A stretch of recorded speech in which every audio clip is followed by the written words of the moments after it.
Hey, it's Becca and welcome back to my channel, or welcome if you guys are new. So, I know it's been a minute, and once again, I am in a new location, but I started college again, and I've just been super busy in the last month, so I haven't had a chance to even think about doing a new video. But my roommate is going to be gone for pretty much every weekend in October, so I am taking advantage of that, and I'm going to try and do as much content as possible for you guys. Today, I'm going to be talking about the video game The Quarry. I know I'm super late to this. I am so late to it. I was aware of the game when it came out because some of the people that I watch on Twitch were playing it at the time when it came out, but I just never really was super interested in it, and I just decided that it wasn't for me, so I just kind of wrote it off and was like, they'll get back to stuff that I watch that later. That's fine. So a couple months pass, I come back to school and my roommate's setting up her Xbox, and I see that she has the Quarry downloaded, so I asked her about it because I was mildly curious to really see what it was about, and she said that she loved it. It was one of her favorite games that she's played recently, so that got me very intrigued. So we sat down one weekend and we played it together, and it was a ton of fun. I absolutely fell in love with the story.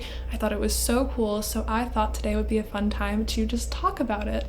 So how this is going to work is I am going to do a very long run through of the game. I'm going to be using the movie mode on the version Everybody Lives because I like that version. I didn't want people to die. So we're going to use that, and that's the one that I'm going to summarize for you guys. And yeah, I think that will be really fun. And then I'm going to talk about what I thought really worked in the game, what I didn't think worked, and then just kind of throw in some other random opinions I have about the game at the end. So this should be a lot of fun, I hope. I am really excited for it, and I hope that you guys are too. So let's get into it. So I thought that I would first start by just giving you what the actual just basic summary of the game is. You know, just in case you guys are for some reason watching this video about The Quarry without knowing what The Quarry is. The Quarry is a 2022 interactive drama horror video game developed by Supermassive Games and published by 2K. Players assume control of 9 teenage counselors who must survive their last night at Hackett's Quarry summer camp amongst supernatural creatures and violent locals. So how the game works is you are switching between 9 playable characters as you try and survive through this horror of a night while you are being hunted by, as the summary said, supernatural creatures and violent locals. Throughout the entire game, you are trying to collect evidence to try and figure out what is going on and to help you best survive the night. It's a very fun game. It switches between characters very frequently, so you're not stuck playing one character for a really long time. So I think that was what makes it really fun.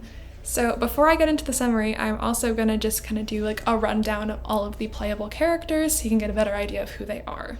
Laura is a counselor at Hackett's Quarry summer camp along with her boyfriend Max. She is rather confident and not afraid to get into an argument to prove herself right. Max, another counselor at Hackett's Quarry, is someone who is rather loyal but also quite comedic. He is also someone that struggles a little bit with self-esteem issues. Jacob is the ultimate jock, the popular guy around camp. He's pretty arrogant but definitely charming and is always trying to keep the fun energy going amongst the counselors. Throughout most of the summer, he's been in a relationship with Emma. Caitlin is a very blunt and straightforward character. She is pretty sarcastic but is also quite the natural leader in the group. Dylan is more of a comedic character. He is definitely seen as confident around the others, but that's just a mask to hide his insecurities. He's a little bit of a flirt, but that side only really seems to come out around Ryan. Nick is also a bit of a jock like Jacob, but he is a lot more shy and quiet around the others. He has spent the summer struggling to open up to people, but he definitely seems to have an interest in Abby. Ryan is definitely more of the brooding loner type and is often seen spending time on his own. Out of all the counselors, he is definitely the one that is the closest to the owner of the camp, Chris Hackett, and definitely looks up to him. Abby is an artist who is very shy and a little socially awkward.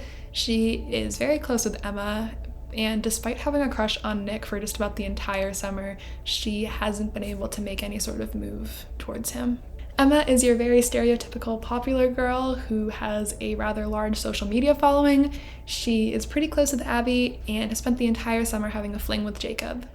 Alright, now let's get into the really long, not so summary of the game.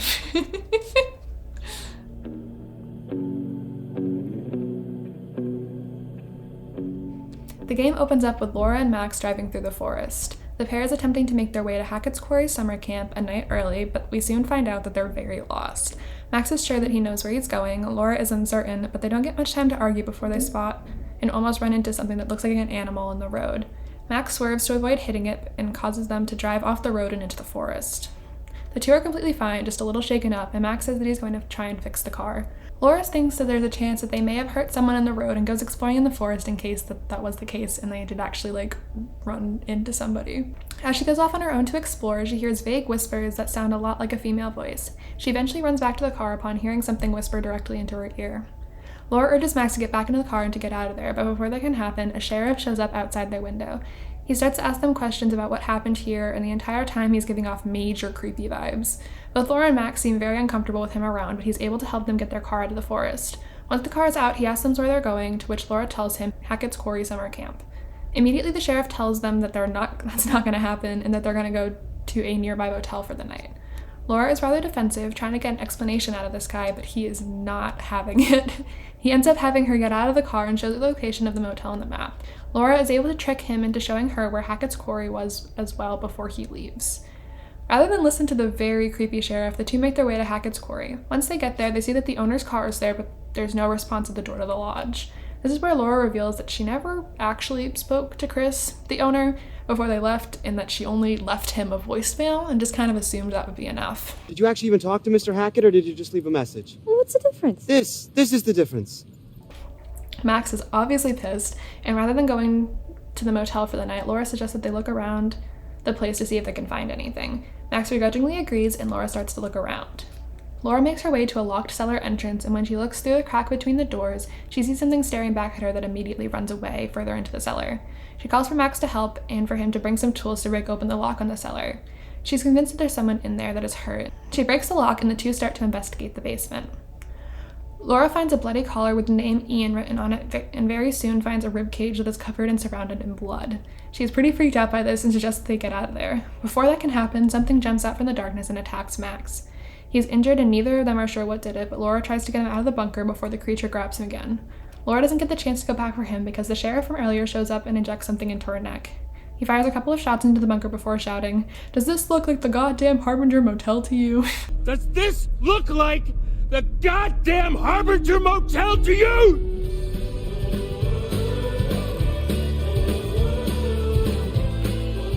It's the end of the summer, and the counselors are saying goodbye to all of the campers. Caitlin and Jacob are talking about all of the hearts that get broken at the end of summer camp, and Caitlin is able to figure out that Emma dumped Jacob since the summer is over. They've been together the entire summer, and Jacob is clearly not happy about the decision. There's quite a bit of banter between the two before she sends him off to get the last of the bags from inside the lodge. Jacob gets locked out of the lodge by Dylan and Nick and sneaks through the window to get the bags. He eventually finds them and brings them out to the van. There's a lot more banter between him and Caitlin once he gets back out, and Caitlin reveals that she might have a thing for Ryan. It ends up coming back around to Jacob and Emma and how much Emma has Jacob wrapped around her finger. Jacob ends up bringing up a hypothetical about how he could break the van to leave them there for one more night. Caitlin says that he would either need to break the fuel line or remove the rotor arm. Without the others knowing, Jacob breaks the fuel line, hoping for one more night at camp to try and convince Emma to take him back. I am so sorry about all of the noises that you guys are probably hearing right now. This is ridiculous. I swear my upstairs neighbors are so annoying. I can't handle it. Soon, most of the others meet them outside in front of the camp, ready to leave. There's quite a bit of banter between all the counselors, and it seems like they've gotten pretty close over the summer. Caitlin continues to tease Jacob about him and Emma. The game then cuts to Abby's perspective. She's sitting on the steps of one of the cabins, sketching something in her sketchbook. She's drawing what looks like a girl's face. She's seen interrupted by Emma, and there's definitely some similarities between Emma and the drawing in Abby's sketchbook. Emma mentions that their bags are still in the cabin, and Abby tells her that Chris locked all the cabins after the campers left. Emma then suggests that they break into the cabin to get their stuff. Abby agrees, and the two manage to get the cabin door open. Emma grabs her stuff while Abby looks around. She ends up finding a stuffed rabbit that one of the girls left behind and decides to keep it in her backpack.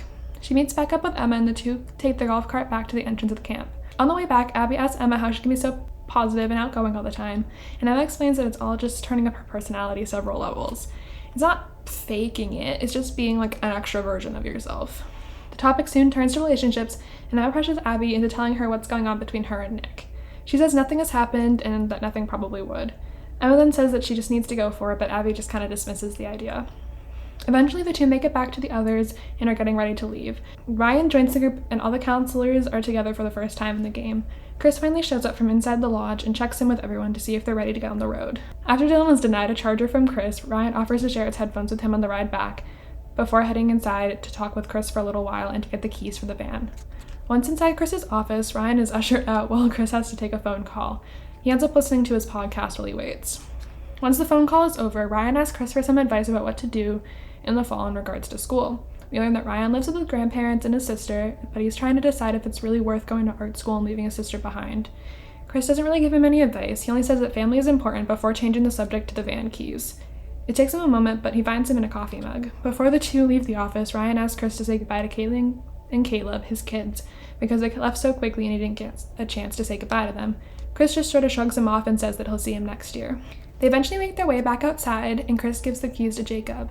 However, when he goes to start the van, it doesn't work. After a couple of tries, Chris comes over to try, but to no avail. He then goes to check the engine. When he opens the hood, the engine catches fire, effectively deeming the car unusable.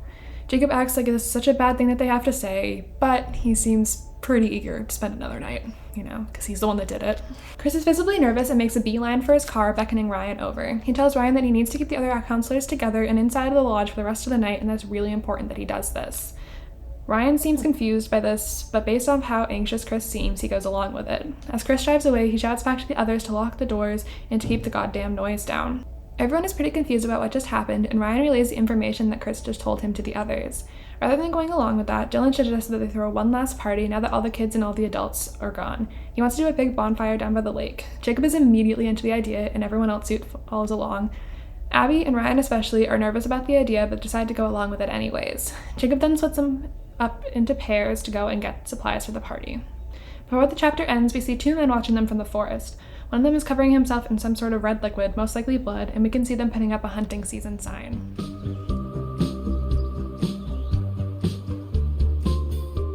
Jacob and Emma are put in charge of going to get food and booze from the storage building. While they're there, Jacob is trying to get an answer for why Emma broke up with him, but Emma's not giving it to him. They find a locked safe in front of the building that is locked, but don't bother to try any codes. As Emma looks around for food, she finds a burned poster for something called Harem Scarum that she seems confused by. Eventually, they find a locked door, which Jacob manages to open. Luckily for them, they find a case of beer inside, but before they leave, Emma decides that she wants to take a look around. She finds a couple of backpacks inside that are torn up and seem to have blood on them. She messages to Jacob, but doesn't do anything with them, though. She finds a gun in the storeroom, which Jacob is very eager to take. They also find what Emma thinks might be a combination for the safe out front. When she tries it, she finds ammo and fireworks inside, choosing to take them both. The two leave, and on their way out, Jacob finds a box filled with his favorite childhood snacks, peanut butter pops, and is overjoyed to the point where he has to sing along to the stupid little theme song. Pop, pop, peanut butter pops. Pop, pop, pop them in your mouth. Dylan has been put in charge of the music for the night, but in order to do so, he needs to charge his phone. So he and Ryan go back inside the lodge to Chris's office to find a charger. While waiting for the phones to charge, Dylan takes it upon himself to explore the office a little bit and finds every opportunity to flirt with Ryan as he does so. In one instance, he pretends to take a phone call, but while talking to nobody, he says that Ryan should be nicer to Dylan and give him his phone number. Hey, give me your number. I want to try it out. Why? So that I can ask you out on a date. While doing this, Dylan does hear a whisper through the phone that says his name, and it freaks him out a little bit. The two end up finding a list of all the counselors and their jobs, making note of the two counselors that never showed up, Laura Kearney and Max Brindley. Wanting to snoop a bit more, Dylan convinces Ryan to go to Chris's room with him, and they find a secret door inside of his closet. Inside of the secret room looks to be a surveillance room with a bunch of TVs that show all kinds of areas around the entire camp. Dylan finds this rather creepy, but Ryan brushes it off as just trail maintenance. Dylan doesn't seem to buy this and stays back for a little bit looking at the cameras. By doing this, he sees someone that he doesn't know walk up and look into the cameras. It startles him for a moment, but he soon dismisses it as nothing. Nick and Abby are put in charge of going to gather kindling in the woods for the bonfire. Things are a little awkward between the two as they walk, but eventually Abby quickly stops and sits down, taking out her sketchbook to do a quick sketch of the sunset. Nick compliments her abilities, and things seem to be getting a little bit more comfortable between the two. They keep talking for a bit before they hear something rustling in the bushes. Soon, a little baby wild pig jumps out, and Abby is immediately enamored by it. Nick gets the feeling that something isn't quite right about this and tackles Abby just as a much larger wild pig jumps out. It circles him for a while before running off with its baby.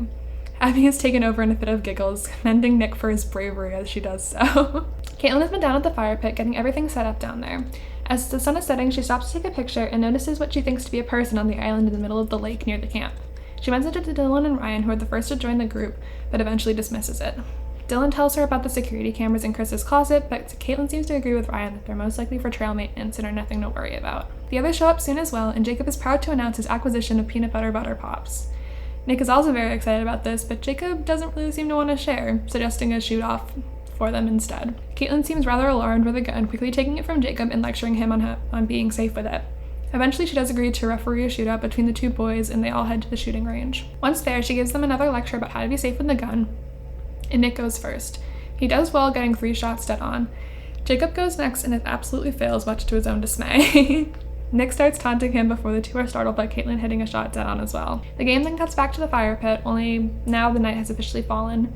Dylan suggests that the group plays Truth or Dare, and Caitlin asks if they're allowed to make people kiss. She seems a little excited about this, and Dylan agrees to it. He goes first, asking Abby if she's ever slept with someone. He does change his question rather quickly upon seeing that his original one was making her rather uncomfortable. He then asks if she's ever slept with someone at this camp, to which she immediately responds with no. It's then Abby's turn to ask someone, but she's nervous, and Emma soon takes her turn, saying that she's taking too long. Emma asks Ryan who chooses Dare. Emma gives him a choice with this dare, daring him to either kiss Caitlin or Dylan. Ryan chooses Dylan, who seems happy about this choice, and after the kiss, Dylan has a stupid little grin on his face as he sits back down. Caitlin then steals Jacob's turn and gives Emma a similar dare. She has to kiss either Nick or Jacob. Jacob is immediately like, well, this isn't much of a choice, heading towards Emma, but Emma says that she chooses Nick. She goes over and kisses Nick, and it seems to make both Jacob and Abby pretty uncomfortable. Jacob runs off, and Abby leaves not long after. Nick is quick to follow after Abby after this happens, and Emma goes after Jacob.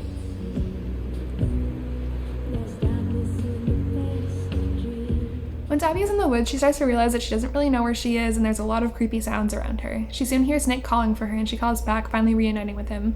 Things soon become awkward, and they end up sitting on a log to talk. She explains that things just got a little too intense for her back there and that she just needed to get away. She then asks about what happened back there, and Nick says that he's not really sure, but he doesn't have any feelings for Emma. It was just a kiss to make Jacob jealous, that's all. Abby doesn't seem to really buy it, but that's when Nick decides to lean in and the two kiss. It doesn't last for long though, because Nick is then pounced on by something and dragged away. It's got him by the leg, but it soon runs away after being shot at. Abby then goes to try and help Nick, but before she can really do much, the thing comes back and she's forced to run. She just runs, doing anything that she can to get away, even hiding in some circumstances.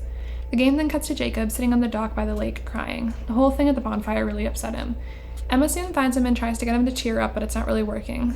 She then reminds him that this was only supposed to be a summer thing, and she thought that Jacob knew that when they started it. He said that yes, he did, but he really thought that after spending 2 months together, she would have changed her mind. In the end, Emma decides that summer really isn't over and tells Jacob that they're going to go skinny dipping together one last time. Jacob begrudgingly agrees, going off to grab them towels. On the way there, he finds a bulletin board with a picture labeled T. Hackett and C. Hackett. C. Hackett stands for Chris Hackett. He knows that much, but he isn't sure who T. Hackett is. Unfortunately, there are no towels, so he just goes back to Emma and the two jump in. Jacob's still a little bit hesitant at this point, but at Emma's persistence, he just decides to go for it. The two seem to be having a good time, but Jacob gets out of the water at some point to do something cool. As he's doing this, he hears someone scream in the forest. He ends up leaving Emma in the lake to go see what was going on and maybe help whoever it was. As he's running off, the camera pans down to the bottom of the lake where we see a corpse floating, tied down by what looks like chains. We go back to the bonfire where it's only Dylan, Ryan, and Caitlin left. Ryan then suggests that they should continue the game of Truth or Dare, but before anyone can respond, Abby bursts out of the woods and she's covered in Nick's blood. She's trying to explain what happened, but she's too shaken up. All she can say is something about Nick and then points behind her. Caitlin gives Ryan the gun and tells him to go and find Nick.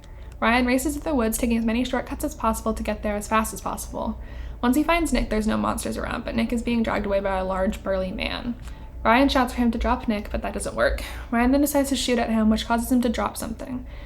Once Ryan gets to Nick, he sees a small vial that the man dropped and picks it up before asking Nick if he can stand. He's able to, and the two manage to run back to the bonfire. We then go back to Jacob, who's running through the woods, trying to find who is screaming. Unfortunately, he gets caught in a trap, beating him up by his ankle and forcing him to hang upside down. After he fails to free himself, the same hunter from before finds him. Jacob pleads with him to let him go down, and he does, albeit very threateningly. He then kneels next to Jacob, but before he can do anything, Jacob throws dirt in his eyes and runs away. It was, I don't even know what it was. It was so fast, and there was a... Ryan and Nick go back to the bonfire, and Caitlin's comforting Abby. She's trying to get any sort of information out her, but Abby is too frightened to say anything. Caitlin then grabs her sketchbook and asks Abby to draw what attacked them. In the meantime, Dylan and Ryan are trying to attend to Nick. Nick is in a lot of pain, and Dylan notices something that looks like it's spreading up his leg from the injury. He half-jokingly suggests that they should try and amputate it, but it doesn't quite go over well with the other two. Caitlin then tells them that they need to make their way back to the lodge because it's going to be the only place that they can find first aid supplies, and it's going to be the best place to hide. Before they can do anything, though, they hear something rustling in the bushes, and Ryan calls out but receives no answer. He then uses the flashlight on the gun, hoping to see something, but still nothing. He contemplates shooting, but chooses not to, and is lucky that he did. Just then, Jacob comes out for the bush, yelling at them not to shoot. He then compares stories to the group and freaks out because he left Emma all by herself. Caitlin tries to reason with him that because she's heading towards the island when he left, that she's probably safe and that he shouldn't worry. He still freaks out and tells Ryan to give him the gun, but Ryan doesn't, and they fight for a little bit before Jacob goes off to find Emma. The rest of the crew spot the wheelbarrow that Jacob used to bring all the watermelons to the bonfire as a way to bring Nick back to the lodge. Meanwhile, Emma's made it to the island and is exploring the place, logging the entire experience. Eventually, she makes it to the top of the treehouse. Once inside, she sees a pile of clothes in a duffel bag. She thinks one of the guys must have left their stuff up here, but opts to put the clothes on since she left hers on the mainland. After searching through the bag, she finds a taser and bear spray. While doing this, she can hear something in the attic of the treehouse. She decides to open the trapdoor to investigate. As soon as she opens the door, something leaps out at her, but she uses her taser to stun it, taking a picture as it's stunned before running off. It's a close chase, but she is eventually able to circle back around to the treehouse and climb up to the trapdoor, securing it shut before the creature can get to her. The others have managed to get to the lodge, and while Caitlin, Nick, and Abby go to get medical supplies for Nick, Dylan decides that they need to find a way to contact the authorities. He and Ryan go up to Kurt's office once again and attempt to call the authorities. Ryan tries to call the police, but before he can get a word out, the line goes dead. Dylan then grabs the gun off Chris's wall, and Ryan tells him to put it back, but Dylan reminds him that there's something out there and they need all the protection that they can get. As they're arguing, the lights also completely shut off. Ryan naively continues to think that maybe it's bears that are doing this, but Dylan isn't so sure anymore. Dylan then comes up with the idea that they could go to the Radio Shack and use the radio there to try and contact somebody. Ryan agrees to the idea, but before they leave, he tells Dylan that he should probably give his gun to Caitlin since they're splitting up. After some back and forth, he agrees. We go back to Emma here, and it finally seems like it might be safe for her to leave the treehouse. She sneaks out and carefully makes her way to the zip line. She slowly reels the zip line back to her. Just as she's able to grab onto it, the creature comes up behind her. She's able to jump off in the nick of time, ziplining away as the creature can only watch. She ends up falling off at some point into the water, looking back at whatever had been chasing her.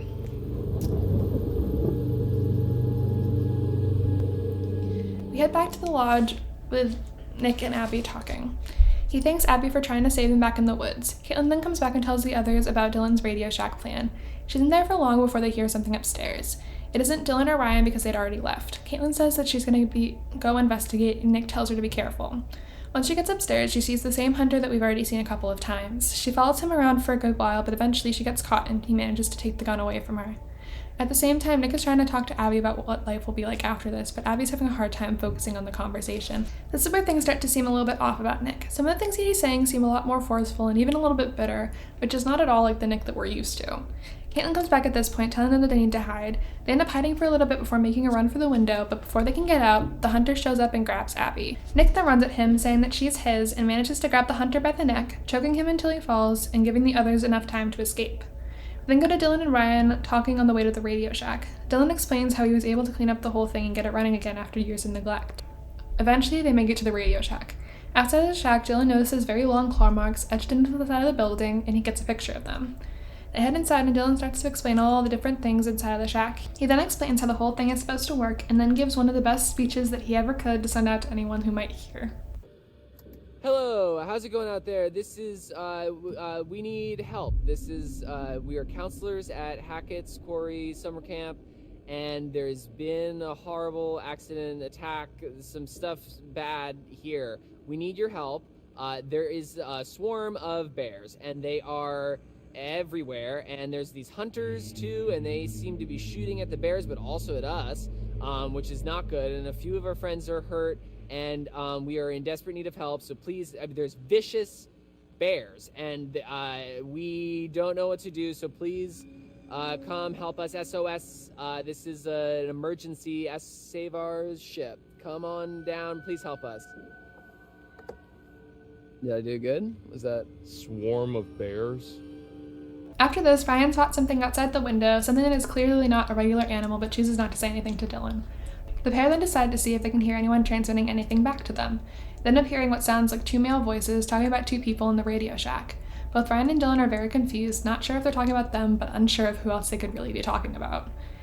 They then go to leave, but as soon as Dylan opens the door, the creature is right there waiting for him. He slams the door shut, yelling at Ryan and asking why he didn't tell him that there was something out there. Ryan says he wasn't sure if that's why. They can hear the creature crawling around on the roof, and they really don't know what to do now. Just then, Ryan spots Caitlin, Nick, and Abby walking towards the cabin, and he jumps onto the PA system, yelling at them to get into a cabin now. Luckily, they go to the cabin that Abby and Emma broke into earlier in the day and were able to get in safely. Dylan then comes up with the idea to broadcast a feedback loop, hopefully using that to scare away the creature. Ryan is a little confused but goes along with it, trusting Dylan. However, once Dylan sits down to get it figured out, he starts to stress out, psyching himself out and just, freaking out. Ryan is able to reassure him that he knows what he's doing, and finally Dylan is able to get going. He starts to set it up, but realizes the creature severed one of the wires that he needs while it was on the roof. Ryan says he'll cover him while he fixes it. Dylan reaches up to try and fix the wire, but something on the roof grabs him by his hand. It eventually drops him, but Dylan is in a lot of pain. He's yelling about how much it burns and that something is spreading, and he begs Ryan to cut it off. Ryan decides that the best method is just to shoot Dylan's hand off with his gun, which he does. Despite the immense pain he's in, Dylan is able to instruct Ryan on how to fix the wire and broadcast the feedback loop through the PA system. It's loud as hell, but it works, scaring the creature away. The pair make their way outside when they meet up with the others. Caitlin is really confused about everything, wondering if the boys have any answers, but they don't. She then freaks out when she sees Dylan's hand, and Ryan confesses that he's the one that did that. Before there is even time to properly address that, the group hears a gunshot go off nearby. They spot a girl, one they haven't seen before, running away. They decide to investigate and make their way towards the pool where they heard the noise. Once they reach the pool, there is a large section that is completely red. They're all unsure of what exactly it is, but then a body floats up to the top before they can get closer. Jacob ends up finding Emma in the woods, who is rightfully pissed that he left her behind on the island. They argue for a little while before Emma hears something. The two run, but soon come face to face with one of the creatures. They run again, but quickly get separated. They continue to follow Jacob as he bolts through the woods. He ends up reaching a clearing where he finds a boar's head mounted on a spike. Before he can do anything, though, he takes a step back right into a bear trap. He's in a lot of pain, obviously, but he tries to pry the thing open. Before he can do that, though, the other hunter from Chapter 1 is there and knocks him out. We go back to the group at the pool now. Everyone is feeling really uncomfortable by the whole situation, and Caitlin's trying to figure out if she can recognize who it is. Ryan then points out that it's Kaylee, Chris's daughter that left camp early with her brother. Abby had immediately sought comfort in Nick after they saw the body in the pool, with the two of them holding on to one another. Now, though, Nick isn't letting go of her despite Abby's protest. He even said something along the lines of, "You smell good."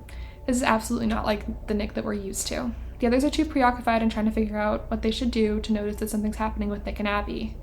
Abby is eventually able to push Nick away from her and into the pool, alerting everyone. Abby tries to explain herself, but before she can really get a chance to, Nick starts thrashing in the water, not seeming like he can swim.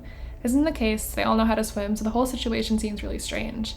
Caitlin is unable to help Nick out of the pool, and when he gets out, he is shivering like crazy, way more than he should be for the middle of summer. Ryan then suggests that they should bring him inside of the pool house to dry him off. Once inside, Caitlin starts to tend to Dylan's shot-off hand, wrapping it up and cleaning it, as well as giving him some pain meds. Abby then sets out to find things in the pool house to help make Nick more comfortable, and when she doesn't find anything, she goes back to trying to keep him company. Nick apologizes for what happened out there, but the conversation soon takes a strange turn. The others start talking amongst themselves about how weird Nick is acting. They bring up the pool thing at first and how strange that was. Someone suggests that it might be rabies, and Caitlin remembers that people that have rabies do tend to be afraid of water. Ryan then reminds her that it's not water on their bodies that's scary to them, it's drinking water, so that can't be it.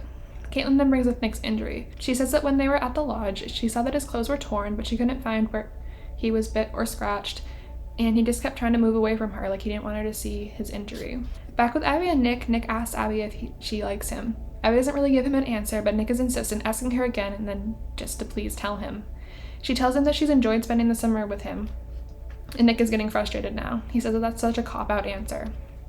He starts to get more aggressive, asking why she doesn't like him, and then everything eventually switches to just plain insulting her. He grabs her arm rather forcefully and throws her against the wall. The two stand up and seem to face off with one another. Abby quickly grabs the gun that is now next to her and makes a decision to shoot Nick in the shoulder. He immediately falls, snarling, before standing up once again. In this moment, it seems like his skin is torn away, revealing a terrifying creature underneath. Nick, or whatever he is now, then jumps out the window, leaving Abby covered in his blood. We go back to Emma here, and she has finally made her way back to the original bonfire. She doesn't find anyone here and is clearly getting frustrated with the whole night. Just then, she hears voices and decides to follow them. She soon spots the two hunters from before, and they have caught one of the creatures in one of their traps. Emma watches as they tranquilize it. She stays for too long, though, because the hunters then spot her, and one of them is able to grab her. They ask each other if it looks like she's been bit, and when they figure out she hasn't, they drop her, but they're not really letting her go. She then manages to kick one of them, getting far enough away to light the fireworks she has, throwing them at the hunters and allowing her to escape. She's able to get to the lodge, calling out for anyone that might be here, but to no avail. She searches around for a while, not really finding anything before taking a moment to stop and breathe. Back at the pool house, Abby is freaking out because she thinks that she killed Nick. The others reassured her that he's probably not dead because dead people can't jump out of windows, and Ryan tells her that she was just defending herself. He was going to hurt her, and she did exactly what she needed to do. Abby's kind of in shock and isn't really just believing any of this.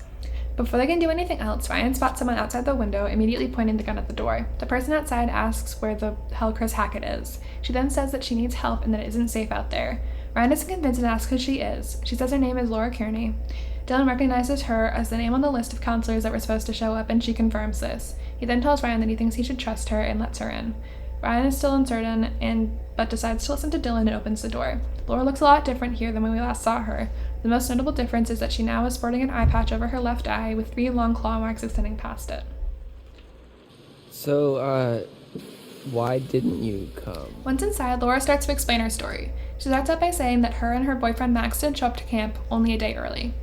We then cut to a flashback of Laura, seemingly the morning after they get to Hackett's Quarry. The same cop from before is there and drags her out of her cell and into his office. He starts to interrogate her, trying to get any information that he can out of her. For the most part, Laura is pretty complicit, but eventually starts to get frustrated with the cop. She mostly just wants to know if Max is alright and why they're being kept in there. She eventually is let go, though, being led back to her cell. Soon after, the cop comes and grabs Max from the adjacent cell, and Laura looks very relieved to see that Max is alive and okay. It's a bit confusing, though, because the last time she saw him, he was covered in blood and clearly injured, but now there isn't a scratch on him. She gets a moment to explore her cell. She does find a loose brick, which she's able to pry open with a spoon that got left on the windowsill. She also finds a very strange poem etched on the wall. When Max comes back, they both get to talk to one another, and the relief in both of their voices that the other is alive is very apparent. She then mentions that she was able to see the name on the sheriff's badge, and it reads Hackett. Hackett, just like Hackett's Quarry, and also Chris Hackett, the owner of the camp. Max is seemingly pretty defeated at this point, wondering if they're ever going to get out of here. Laura is determined, though, saying that they need to get out of there. She has put so much work into getting into vet school, and she's not going to let that go to waste.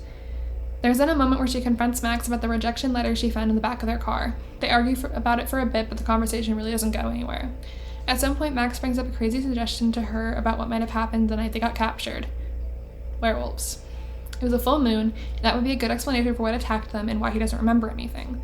Laura is very skeptical of this because there's absolutely no way that werewolves are real and that one attacked them the night before. We then flash forward to Ryan being just as skeptical as Laura was. He seems to be convinced that there's a logical explanation for all of this. Dylan, on the other hand, seems to be leaning more to the side of believing Laura. He says that it would explain a lot of the weird things that they've seen tonight, especially whatever the hell just happened to Nick. Ryan still isn't convinced, insisting that there has to be some sort of logical explanation. Dylan then fires back by saying, yeah, well, it wasn't really logical when you shot my hand off, to which Ryan fires back with, well, you asked me to. Laura then recites the part of the poem, something along the lines of quickly taking off a limb if you had been bitten, saying that Ryan had done the right thing. She then tells Ryan that he doesn't really need to believe her, but she at least wants him to hear the rest of her story. She then tells the others that they continue to be locked up for the next few weeks. The only time they would see the cop is when he would give them food and to let them out to shower. It's nearing the next full moon and Laura has had enough. She's so frustrated and tells Max that they need to come up with a plan to get out of there. Max is more hesitant, saying that it might be worth it than just continuing to play nice and hoping that that might eventually work. Laura isn't having any of this, though, and insists that they need to escape. She tries to come up with a plan, but nothing really comes to her. Eventually comes up with some weak plan of Max trying to jump the cop when he lets him out for their shower that day, but it doesn't work and it only makes the cop more angry. While this is happening, Laura is trying to get him to explain what's going on, and she even brings up that it's close to the full moon again. The cop isn't having any of this and says that she barely knows the half of it. The cop then goes into Max's cell, tasing him and temporarily stunning him before leaving and locking the cell. He then goes and grabs Laura from her cell, handcuffing her to a pipe and sitting her in a chair that is right outside of Max's cell. He tells her that she needs to see it firsthand in order to truly understand what's going on, and that he'll be back at dawn. Laura protests, saying that he can't just leave her there, and he tells her that it'll be good vet training. Laura watches as Max starts to act pretty strange. He looks like he's in pain, and when she calls out to him, he says that he's not feeling good. He tells her that she just needs to stay back and that she'll most likely be fine if she does so. However, he ends up on the ground and starts writhing in pain, and Laura can't help but get as close as she can, trying to make sure that he's okay. Before she can really get a chance to check on him, his skin is ripping apart, revealing what is most likely a werewolf underneath. Laura doesn't even get a chance to react, getting covered in Max's blood. He then lunges at her, scratching at her eye. At the same time, he manages to break the pipe that she was handcuffed to, and Laura is able to get away. Still terrified, she makes her way into the bathroom and slowly starts to clean the wound in her eye. Eventually, she's able to get it all cleaned up and wrapped. Now that she's free from her cell in the handcuffs, she takes this as an opportunity to explore the police station. Some of the notable things that she finds while looking around includes a very burned sheriff's badge and a partially full syringe that she figures out must have been what was used to knock her out the night they got to Hackett's Quarry. She finds the sheriff's computer but isn't able to get in because of the password. She ends up finding clues around and is able to figure out his birthday, which was the hint for the password. Once she gets into the computer, he has pulled it up to a podcast, bizarre yet bona fide, which is the same podcast that Ryan was listening to in the beginning of the game. It's also the same episode he was listening to, The Hag of Hackett's Quarry. One notable thing that she hears about in the episode is that there are hay bales that supposedly caught fire the night of the hag's supposed death. That's all she really listens to, heading back to her cell for the night. She takes the syringe that she found and hides it behind the loose brick from earlier before falling asleep, exhausted from the day. Eventually, the sheriff comes back covered in blood as well. They both comment on the fact that it looks like they had a long night, and he asks Laura why she didn't leave. She tells him that she isn't going to leave Max and that she wants to save him. The sheriff seems to go along with this, quickly searching Laura for anything before saying that he's going to go brew some coffee, locking her in the cell once again. When he comes back, he hands Max a phone, telling him that it's an education. He then pulls a chair over and sits in front of Laura's cell. He tells her that she did a good job cleaning up her eye, and she tells him that it was harder than she expected it to be. He then tells her that just because she knows doesn't mean she really knows. Laura is obviously confused by this, and he doesn't really elaborate, only saying that this isn't really what it seems like and that she and Max are in just as much trouble as he is. He then tells her that his whole family is involved in this, and it seems like they're all at the bottom of a well, and he's at the top, but he can't pull them all back up because if he tries, he's just going to fall down there with them. He then hands her a piece of old-looking paper, telling her to read it. When full the moon above shines first, the beast internal shall outward burst. One by one leads lambs to slaughter. It stalks your breath, but shuns clear water. And should you yourself be cursed, armed with silver and the first, when moon is full before its wane, rend the beast that cursed you slain. No longer shall you face your blight, or fear the dread of full moon's light. And if it's a bite with which you're faced, cleave limb from torso with great haste. Perchance you'll save your cursed soul before infection takes its toll. The gist of the poem is that in order to cure someone from the werewolf curse, they need to kill the werewolf that bit them. To kill them, they need to use silver, and it has to be during a full moon. Laura says there's not a lot to go on, but it seems pretty straightforward. The sheriff tells him that it might not be that simple. She then asks about the scratch on her eye, if that will turn her, but he tells her that only bites turn people into werewolves. The sheriff then tells her that he thinks that she'll be able to help him because of her vet studies, but Laura reminds him that she never really started actually studying to be a vet. The sheriff then says that she's the best chance that he's got. He mentions that he's been hunting some white wolf for so long, and that maybe there's another way to do this. He mentions that maybe there's some science to it, and that since Laura knows science, hopefully she'll be able to come up with something. He then goes back over to Max, taking the phone from him before leaving. Max says that he wouldn't have believed him if it weren't for what he just watched, and Laura said that she does believe him. Max then apologizes to Laura for what he did to her eye, and she tells him that it wasn't his fault because that wasn't him. Max says that he knows, but he's still sorry. Laura then tells him that they're going to get out of here, and they're going to fix him. She promises that they're going to fix him. The next day, Laura is awoken by two voices fighting in the hallway near the cells. She learns that it's the cop, also learning that his name is Travis, as well as Chris Hackett. Chris seems to have put it all together that Travis has the counselors that never showed up locked in the police station and tells him how messed up that is. Travis says that he has handled, but he only did it because Chris bit one of them. They continue to fight for a while before Travis tells him that they should take this up to his office. Once they're gone, Laura wakes Max up and tells him that she figured out that Chris Hackett is the one that bit him and turned him into a werewolf. Laura then decides that they need to break out tomorrow and that they need to kill Chris Hackett if they're going to cure Max. The next day, Max calls out for Travis, saying that Laura is hurt and needs help. Travis runs into our cell, and Laura takes the opportunity to stick him in the neck with the syringe from earlier. She knocks him out, taking his gun and keys, and unlocks Max's cell. The two look so relieved to finally see each other. They head out into the police station to find silver bullets in their stuff. As they're walking, Laura thinks she hears a voice, but they can't find anybody. They end up finding the bullets in their stuff and get the hell out of there. We flash forward once again to Laura telling the others that this is how she ended up here. She says that she left Max on the island, thinking it would be the safest place for him being surrounded by water and all. Dylan then brings up the fact that Jacob went to go and find Emma on the island and that neither of them have come back. Laura then tells him that there's nobody there anymore, just one werewolf. She says that after she shot who she thought was Chris, she went to go and check on Max to see if he was back to normal. However, he was still a werewolf when she got there. He ended up chasing her around the island, but she was able to get back to the canoe that she used to get there and left as quickly as possible. Ryan then asks why Max didn't kill Laura, and she said that he tried, but she got away. She then shows him her arm, which is bloody and definitely has a bite mark on it. Ryan then grabs the gun, pointing it at her, but she just sighs, saying that they don't have much time. The game then cuts to an older-looking woman in a room with red lights and cages. She says something about a new guest that they have, telling him that she smells good, doesn't she? She then taunts him into touching the side of the cage, which are electric, and shocks him. It seems to be the werewolf that the hunter had caught in the forest that Emma saw. We then see Jacob getting dragged into the same room by the two hunters. He's pleading with them to let him go, even saying that his dad has money. It doesn't work, and he gets thrown into the next cell. Once the hunters leave, he finally gets a good look at what is in the cell next to him, and it terrifies him.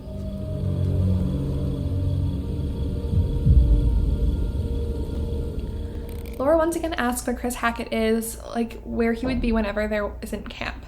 Ryan isn't telling her anything, but Caitlin then speaks up that there's a creepy house on the edge of the woods and that might be a good place to start. Ryan seems angry with her, but Caitlin just shrugs. Eventually, once it seems like Laura isn't backing down from this, Ryan says that he's going to go with her.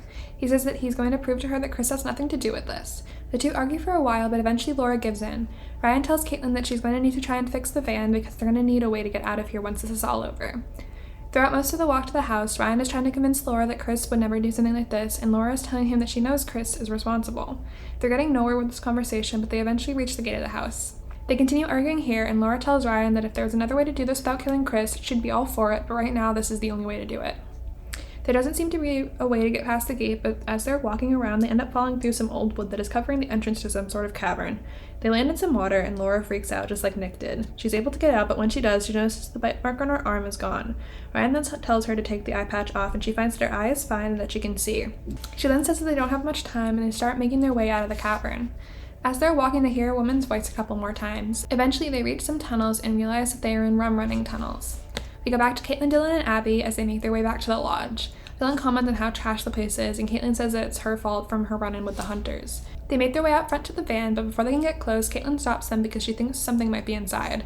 Dylan then decides to open the door, and Emma sprays him with air freshener. She apologizes, saying that she thought it could have been something else. The group then catches her up on what Laura told them while Caitlin checks out the van. Caitlin says that there's no way to save the van, they're going to need something else. She then remembers that there's a scrapyard on the way to camp, and that there might be something there that they can use. Then tells Dylan that she really needs him and that she wants him to go with her. So the two of them set off for the scrapyard while Emma and Abby go to find shelter inside the lodge. We go back to Ryan and Laura now as they work their way through the tunnels. They see a red light up ahead and decide to follow it, eventually finding the room where Jacob is trapped with the other werewolf. Ryan stops Laura from shooting the werewolf, saying that it might have been Nick. He is then able to use the breakers in the room to unlock the cage to let Jacob out while keeping the werewolf in. Jacob runs off to try and find the others while Ryan and Laura continue further throughout the tunnels. At the same time that this is happening, Travis is telling the same old woman as before, presumably his mother, about what happened to Kaylee. She's very upset about this and demands to know why Travis didn't just kill Laura and Max when he had the chance. She blames him for Kaylee dying. Ryan and Laura have made their way to a ladder up to a trapdoor, and they can hear this conversation going on. One of them slips up and makes a noise, halting the conversation. The old woman then opens up the trapdoor, grabbing Laura by her hair and dragging her into the house. Laura tells Ryan to run, and he does, but the old woman says to send Bobby after him. Have you been there before? The scrapyard? Nah. Just seen the sign on my way to camp. Caitlin and Dylan have started to make their way to the scrapyard. Dylan mentions that he's going to have to get used to the new him, with only one hand and all. Caitlin tells him that he should lean into it and it would make for a good story too. She also says that it might have to give him a new nickname, Hooking the Cook Face, as a result. Dylan just laughs, and before they know it, they've reached the scrapyard. Emma and Abby have made their way into the basement of the lodge, and despite everything, Emma still seems to be keeping an upbeat attitude. When Abby asks her about it, Emma says that she just doesn't like to see other people sad. Back at the Hackett house, the old woman tells Laura that she's going to pay for what she did to Kaylee. Luckily, Laura still has the gun on her and tells her to back off or she'll shoot. The two end up fighting for the gun, and Laura is able to shoot the old woman, completely blowing her face off. One of the hunters is captured by Ryan at this point and brings him in when this happens. Laura runs away before anything can happen to her, even though the older hunter tries to shoot at her. The younger one, Bobby, stabs Ryan before chasing Laura. Ryan is able to make it to a service elevator, going down to a lower level of the house. Smartly, he decides not to take the knife out of him before looking around the room. He ends up realizing that he's locked in the room, looking through the keyhole to see Bobby walking towards the room. He hides in the closet as soon as Bobby enters, locking the door behind him. When he doesn't see anything, he goes to leave through another door, opening before he hears something. Bobby then starts to search the room, and Ryan uses this as his chance to leave. He quietly leaves through the open door before running at the nearest chance with Bobby calling after him. Laura is also being chased by the older hunter. She soon finds some place to hide, getting away from him momentarily, but he eventually catches up to her. They fight for a while, but Laura ends up destroying the breaker, cutting out all the power in the house. Downstairs, you see that the werewolf that was in the cage gets let out. Travis then shows up, telling both of them to stop fighting, and Laura is able to get away. Ryan is still trying to get away from Bobby, and it's working for a while. He can't keep going forever though, and he eventually collapses, allowing for Bobby to find him. Ryan tries to bargain with Bobby, but he says that family comes first and that he'll get in trouble. Bobby then rips his knife out of Ryan, but before he can do anything, Laura shows up. That is enough to scare Bobby, and he runs away, calling for Travis. Ryan isn't doing too well, but Laura comes up with the idea for her to bite him so that his stab wound would heal. He agrees to it, so she bites him, and the two of them continue their search for Chris, with him seeming to be really the only way out of this whole mess now. We then go back to Dylan and Caitlin at the scrapyard here. The pair start looking around, trying to find anything that they can use as a car to get them out of there. After searching for a while, they spot a car that's attached to a crane that looks promising. Dylan climbs up, lowering the crane so that Caitlin can take a look. Just then, they hear a noise from the entrance of the scrapyard and realize that they need to move fast. Before they know it, a werewolf is there and Caitlin gets inside the car to hide. It doesn't work for long and the werewolf is soon on the car trying to get inside. Dylan tries to raise the crane arm up, hoping to shake the wolf off, but to no avail. Caitlin is able to get out of the car and onto the ground. He manages to drop the car from the crane at the perfect moment, trapping the werewolf under the car and saving Caitlin. The two decide that it's best to try and just go back to the lodge into safety and to leave before anything bad can happen to them. Emma and Abby have spent this entire time in the bunker and are starting to get antsy. Abby decides to look around and finds the breaker box, seeing that everything has been cut and that's why there's no power. She also finds silver shells, and the two of them conclude that this was how the hunter must have gotten in and attacked Caitlin. Emma then suggests that Abby goes up the ladder in the bunker to see what's up there. She says that it might be good to have an escape route if anything happens, and Abby agrees. Back at the Hackett house, Ryan and Laura have made their way up to some sort of attic, and much to the surprise, they find what must be Chris Hackett chained up there. Before they can do anything, Chris breaks out of the chains and starts advancing on them. He isn't able to do anything though because all three of them fall through the floor. Somehow, almost everyone else seems to find their way into this room all at once, including Travis and Bobby. Chris soon turns attention to Bobby, and just because everything seems to be going wrong here, this is where Laura finally turns. She attacks Travis, throwing him into a mirror, which he realizes is silver-backed. Ryan is able to grab the gun and makes the decision to shoot Chris. This seems to be the right decision because as soon as he does, Laura turns back into a human. She then asks Travis if that means that this is all over, since Chris is dead. Travis just scoffs, asking if they really thought that this would be the end. He then explains that Chris wasn't even the first one to be bit, that Caleb, Chris's son, bit both Chris and Kaylee. He then tells them that Chris was bit by someone named Silas. Travis says that they've been tracking Silas for years now. Ryan then says that he saw a white wolf earlier that night, and Travis realizes that there might be a chance for him to finally save what remains of his family.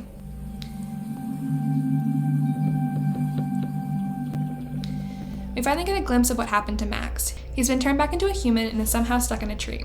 When he gets back down, he goes to find the treehouse, finding that all of his clothes have been taken. He ends up putting Laura's on and goes back to the dock to wait for her. We head back to the lodge just as Caitlin and Dylan get there. They start to barricade the doors and close all of the windows so they can get as safe and secure as they can. Caitlin ends up looking around, finding a bag filled with recordings of all of the trail cam footage. At some point, to try and calm their nerves, Caitlin starts to sing the camp song, and Dylan tries to follow along, but it's quite clear that he never learned the words even after 2 months, as Caitlin points out. Every dusk and dawn all through the summer. What doesn't kill you make you stronger. We're here to lead the way. Like mates for life, we're proud to say. Shout at Stratton, shout out loud. We're Hacketeers. 2 months and you never learn the words? It doesn't take long for something to go wrong, though, as the large chimney in the center of the lodge starts to shake. We get a brief glimpse of Jacob here. He's in the woods and it's quite clear that the night is taking a toll on him. He's freaking out about everything, and he says that something that makes it clear that he blames himself for the whole night turning out the way that it did. He ends up just sitting on the ground, and that's where we leave him. Back at the lodge, Emma and Abby have made their way into Chris's surveillance room. In the main area of the lodge, Dylan and Caitlin watch as a werewolf tears through the chimney and starts to chase them. They get separated at one point, and Caitlin crosses one of the overhead beams to give herself some extra time. Abby and Emma are trying to figure out a way to help the two of them, and Abby remembers the silver bullets that she grabbed. She comes up with the idea to try and hand them off to Caitlin if she passes the door because it's locked from the outside. Once Caitlin gets back down to the first level, she reunites with Dylan and urges her to head to the kitchen. She then hears Abby and Emma pounding on the door trying to get her attention. Dylan tells her that they don't have time for that, and Caitlin agrees, both of them making their way to hide in the kitchen. They get into the kitchen and hide, but it doesn't take long for the werewolf to find them. But somehow it doesn't see Caitlin quietly moving around. She opens the door to the freezer, about to go in to hide before spotting the toy rabbit in Abby's bag that she had left in there. Caitlin goes and grabs the rabbit, pulling the cord that plays its voice before throwing it in the freezer. The werewolf pounces at the rabbit, and Caitlin is quick to slam the door shut, trapping him inside the freezer. She and Dylan don't stick around too long, though, heading back into the main area of the lodge. We end up heading back to Laura, Ryan, and Travis now. They're in Travis's car as they drive to where he thinks Silas must be. Laura asks Travis about what happened 6 years ago to cause this, but Travis isn't really giving an answer, saying that what happened in the past doesn't really matter. Ryan is able to piece it together, though, from what they found and probably a lot from his podcast as well. He figures out that there was some sort of fire, that some hay bales caught fire, and that's how Silas escaped. Before Travis can really give an answer, something jumps on top of the car, shaking it and causing both Travis and Ryan to hit their heads and pass out. Laura is able to stop herself from hitting her head and manages to take control of the wheel while trying to get either of the boys to wake up. Eventually Travis does, slamming on the brakes and sending what is most likely Silas flying onto the road in front of them. Laura tells him to step on it and they run Silas over, but when they look back, he's already gone. Ryan then wakes up and Travis is ready to go look for Silas. He gets out, trying to find a trail, and the other two follow apprehensively. Laura is still unsure if they can really trust Travis, but he forges ahead, mentioning that he wishes he had werewolf's blood on him. As he walks away, Ryan remembers the werewolf's blood that he picked off the hunter and offers it to Laura, believing that she needs it more. After a bit of back and forth, Laura says that it's Ryan's and that he should use it, to which he begrudgingly does. As they are walking in the woods, Laura mentioned that this is where she had seen the old woman when she and Max had originally crashed their car. After her description, Ryan says that he also saw her in the rum tunnels. Travis then says that it must have been Eliza Voorhees, Silas's mother. This is where Travis finally explains what happened 6 years ago. Eliza came into town with a show called Harem Scarum, and she kept her son in a cage, calling him Silas the dog boy. Kaylee had felt really bad for Silas and wanted to get him out, so she convinced Caleb to help her. He had set fire to the hay bales as a distraction, but they went up in flames so fast that they killed everyone there, Eliza and the crew included. Kaylee managed to set Silas free, but Caleb got bit in the process. The trio had come upon the burnt remains of the Harem Scarum site. Ryan goes off a little bit to try and find Silas, but he's scared back to the others by the appearance of Eliza. The other two saw her as well, confirming that they're in the right place. The closer they get to Silas, the more they hear Eliza speaking to them. They eventually find Silas curled up in what looks like a nest he made for himself. Laura hesitates for a moment upon seeing him, but ultimately decides to shoot him, killing Silas and ending the line of werewolves in Hackett's Quarry. After this, we get brief shots of all the characters as well as their statuses. Max, Nick, Jacob, Abby, Emma, Dylan, Ryan, Caitlin, Travis, Laura, Bobby, and Jedediah all made it through the night alive and cured. Kaylee, Chris, Caleb, and Constance were the only casualties of the night. The end of the game features an episode of the podcast Bizarre Yet Bonafide, the one that Ryan listened to in the beginning of the game. The episode is about the events of the game, going through all the supposed claims put forward by the counselors. In the background of the computer, we can see a newspaper article with the title, Psycho Teens Charged After Summer Camp Massacre. As the podcast goes on, the hosts talk more and more about the different pieces of evidence that everyone collected throughout the game, and at the very end, we can see that the article title changes to Unidentified Animals Loose in North Kill Forest. This means that the counselors were able to collect enough evidence to prove that they weren't the ones responsible for all of the deaths, but it wasn't enough to prove that something supernatural was happening. Alright, so that is the Quarry game explained. That's everything that happens in the movie mode's Everybody Lives version. I had a lot of fun writing that. It took forever to do. It was about 30 pages. Yeah, so it took me a while. Anyways, I thought I would now get into what I thought worked in the game and what I didn't think worked.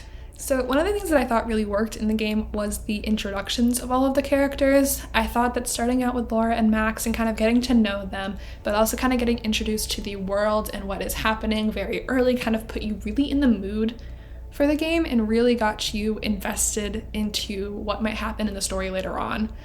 I think that if we didn't have the prologue, I feel like the beginning would have been really slow and probably wouldn't have held my interest as much as it did. But because we got that prologue, I was just kind of like nervously waiting to figure out when things were gonna go wrong for everybody else. So also the other character introductions, meeting the rest of the counselors, I thought was really done well, and it really showed their personalities in all of the like beginning scenes that we got to see them in. Another thing that I really liked was just the overall storyline. I thought the story was like really interesting and it was really well done, and I thought that it was really well put together, and I thought it was mostly pretty balanced in terms of keeping the characters like not really trying to focus on like specific characters too much. Obviously there are some characters that kind of got shafted, like we really didn't get to see much of Nick at all, and we only got to play as him a few times, and most of the times that we did, it was just choosing like 1 or 2 dialogue options. So that was a little frustrating, but at the same time we have 8 or 9 technically playable characters, so there is going to have to be some that don't get as much like playtime as others, which can be a little frustrating. I get that. And there was definitely some that were more like beginning game heavy versus end game heavy. Like we got a lot more of like Jacob and Emma in the beginning of the game, but more like Laura and Ryan and Caitlin at the end of the game, which I think is fine. I didn't really have a problem with that, so it still kind of felt pretty balanced. So I didn't really have an issue with that. It's just Nick kind of got shafted. And Max was never really a playable character. We just get one little moment with him to show that he's fine. And then to possibly kill him if we really wanted to. I think that the characters are definitely this game's strongest point because they really make sure that there is a character for everybody to care about. There is such a wide variety of characters that it's really hard to think that there wasn't anybody that some people didn't like. Like immediately I really liked Ryan. Ryan was my favorite in the game, and my roommate says that she was always really attached to Dylan, like immediately, which I totally see. But it definitely makes me think that there was at least somebody for everybody that played the game that they got really attached to, that they were trying to keep alive. I know I eventually went back and watched one of the streamers that I like play the game, and the group of friends that he was playing it with were immediately attached to Jacob. So there's always somebody, which I think is really good for a game like this especially. I also think that they did a really good job building the tension. Like the first chapter is pretty tame, not much really happens, but once you get into like the woods, you can kind of tell that something's not quite right. And we also get the shot of the hunters at the end of chapter 1 that's like, oh, something's going on here. And I really felt myself just kind of like waiting like nervously for something to happen because I knew something would go wrong, but I was just waiting for that something to go wrong. So I thought they did a really good job building up the tension for the game. I also want to point out that the soundtrack is amazing. I absolutely loved the soundtrack, both the regular version and the streamer version. I think they were both fantastic soundtracks that really set the mood for the game, and they like really went all out with it. Like they had Ariana Grande in the beginning, and it wasn't Frank Sinatra, but it was a Frank Sinatra song. Like it was great. I loved it. I thought it was fantastic, and I did a really good job with the soundtrack. Finally, I thought they did a really good job showing like the payoff for some of those decisions that you make very early on in the game, such as breaking into the cabin. We can see that later on it makes it easier for everyone else to get into that cabin for safety. Also, breaking into the cabin gives you the toy rabbit that Caitlin eventually uses to distract Caleb and get him into the freezer. Like a lot of those like very early on decisions, I love that we got to see the payoff for them, and that the payoff was like so clear, you know? I liked seeing that we got to know that, all right, that was the decision that either gave me a good ending or completely screwed me over. So yeah, I thought that was really interesting and I enjoyed that.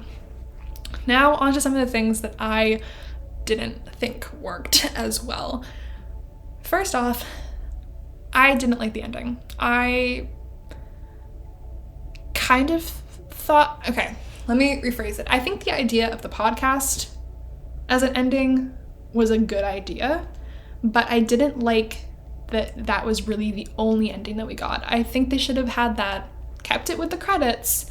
I thought that was a good idea, but I really wish that we'd gotten to see some sort of reunion with the characters. Like, you know, just something to show that they are able to realize that their friends are alive and that they're all okay. I wish we had gotten to see that. And I just feel like that would have really kind of tied everything together. They still got it in the podcast thing. I kind of liked that as a way to show that they get charged for murder and that eventually there is enough evidence brought forth that they're eventually not charged anymore. I thought that was good. So I wish they would have like done something more to show just kind of like the characters like reuniting or something, or just at least something to show that they all know that everyone else is alive and okay. or potentially not alive and okay, but I don't know. It seems to be the general consensus from what I've seen, that people just don't really like the ending, so I'm glad I'm not the only one that didn't love it. But I think the podcast would have been fun. I liked that. I just wish it wasn't the only ending. While I really liked a lot of the character dynamics, there were some that just felt really off to me. I didn't really notice it as much in the movie mode, but when I played through the game the first time, Ryan and Laura's dynamic always felt really strange to me, because it really seemed like, at least the way I was playing it, he was really having like a thing going with Dylan, so all of a sudden just the way he was talking about and like to Laura seemed a little weird. I don't know, I wasn't the biggest fan, and it just felt a little strange to me. That was my biggest issue, was their dynamic. And occasionally Emma would just do things that just like felt really, I don't know, just like, I know that she was like your stereotypical popular girl, but just felt like sometimes she was just downright cruel. Like the way that she brought up her kiss with Nick around Jacob just felt like really, really mean. Like there was no reason to make him jealous. He was already so into her. And it just felt like some of the things that she was doing was just like really mean. Also, when after she kisses Nick, she tells Abby, "Oh, he's good," felt really mean as well. I don't know. I just didn't love that. I know I mentioned that, of course, they're not gonna be able to have all of the characters really be present in all parts of the game. I wish that at least some of the other characters got more of a part to play in the ending. Like Jacob really only had a part to play in the first few chapters, and then he gets captured, and then he runs through the woods, and then he just stops and breaks down. Like that's it. Like there's not much to do with Jacob after he gets captured, and it's kind of like I wish we would have gotten to see more. I know that Nick is like the special case because like he was a werewolf for pretty much the whole game, and we're not gonna control a werewolf. But yeah, I don't know. I just wish that we would have maybe gotten at least one more moment to play as Jacob that actually mattered or was like, I don't know, impactful to the story whatsoever. I don't know. Maybe that's just me. I don't know. Speaking of Jacob, some of the early game character deaths felt really like just, I don't know how to describe it. They just felt really pointless in a way, you know? Like, I guess it was a good way to show that the characters can kind of die whenever, but just like the fact that Jacob could have drowned in chapter 3 and nobody would have known about it. He just would have drowned. That would have been awful. Jacob also could have been shot in the bushes and nobody would have found him. Like, it's very strange to me that they had deaths like that. And then if Ryan had like taken the knife out and like bled out, that's such a pathetic death.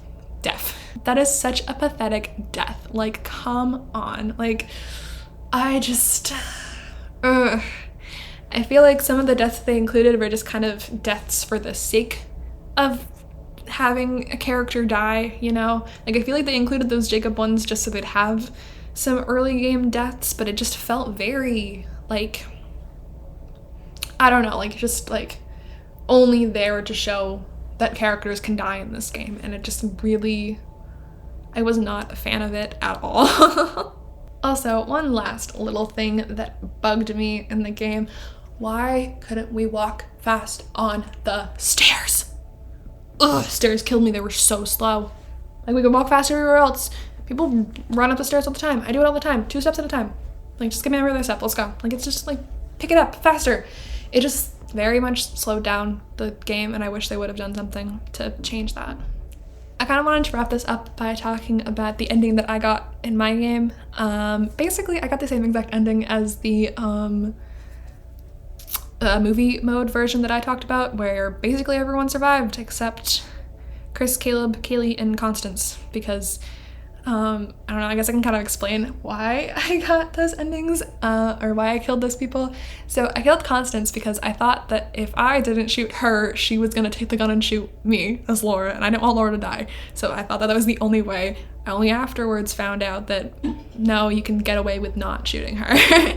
So I wish I would have known that, because I was trying to keep as many people alive as possible, but she was also really annoying, so I'm also not mad I killed her at the same time. And while I was playing, I did have my roommate with me, and I told her to help me keep people alive that I wanted to keep alive. I told her that at all costs, make sure I don't kill Ryan, Dylan, or Abby. Those were the 3 people that I was like, I cannot watch them die. I don't want to watch that. So I knew that I had to kill Chris. I knew that that was gonna happen. I didn't intentionally kill Caleb. I didn't realize that was gonna kill him. I didn't really care, to be honest. It just happened. And then, of course, I wanted to kill Silas because I wanted everything to stop and just for all of it to end. So yeah, that's how I got the ending I did. But yeah, I did have help playing it because I really just didn't want Ryan, Dylan, or Abby to die because they were my favorites. I thought they were such fun characters and I loved just like everything about them. So like, I just didn't want them to die. So yeah, my roommate was very happy to help me not let them die. So that was good because yeah, she played the game knowing that she didn't want Dylan to die and looked up how to make sure that he didn't die. And she was reading through like the article that was like helping and apparently missed something in the beginning because she had gotten Abby killed, and if Abby's killed, her bag doesn't end up in the kitchen. And if her bag's not in the kitchen, both Caitlin and Dylan die. So yeah, she thought that she'd made it through just fine, but no, she didn't. But yeah, either way, I really enjoyed the game, so I think that's what's really important in the end. Anyways, I hope you guys enjoyed the video, and if you did, please like it and subscribe. I am thinking that if this video does well, I want to do a video where I do like an analysis on all of the like playable characters in the game. I think that would be really fun. And if that's something that you guys would like to see, please let me know and I will be glad to do that in the future. This game was so much fun for me to play. I've been really into it and I hope that this kind of thing is something that you guys enjoy. So yeah, if you have any other video ideas that you want me to do, please let me know in the comments and I'll be glad to look into them. And yeah, that's gonna be it for the video, and I will see you guys next time. Bye!